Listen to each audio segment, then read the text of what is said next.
एक शहर में पायल और उसका भाई करिश्ना अपने माता पिता के साथ रहते थे। पायल के माता पिता बहुत गरीब थे। पायल के पिता टैक्सी चलाकर अपने घर का निजाम चला रहे थे। कुछ दिनों से पायल के पिता की तबीयत बहुत खराब हो जाती है और वो काम पर नहीं जा सकते। पायल की माँ गीता अपने बेटे से बोलती है, करिश्ना बेटा, तुम कोई काम ही कर लो। अब तुम्हारे पिता इतने दिन से घर पर हैं। घर पर पड़ा सारा सामान खत्म होने को है। माँ, आज तो मुझे अपने दोस्तों के साथ पास के गांव में मेले पर जाना है। बेटा, कल से अपने लिए कोई काम देखना तुम। अब इस तरह घर का निजाम नहीं चल सकता। कल की कल देखी जाएगी।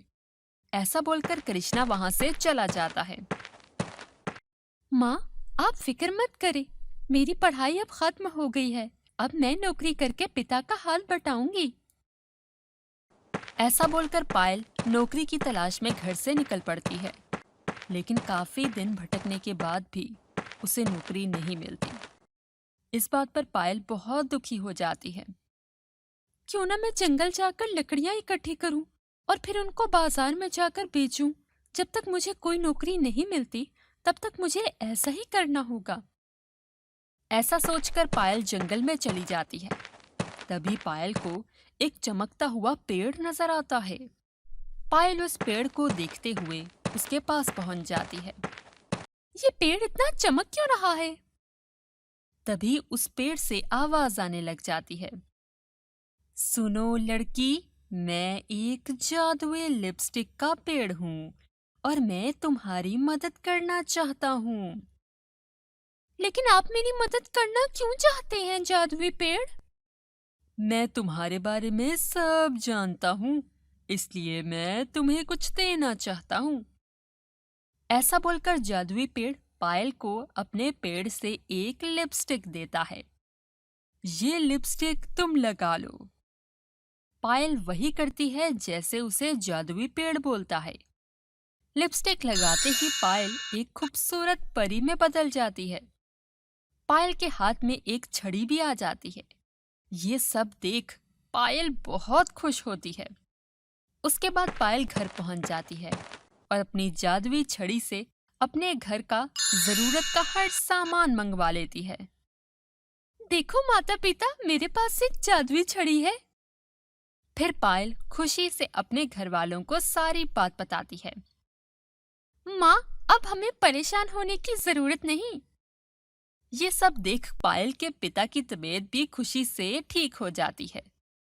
दूसरी तरफ करिश्ना से बहन की खुशी देखी नहीं गई।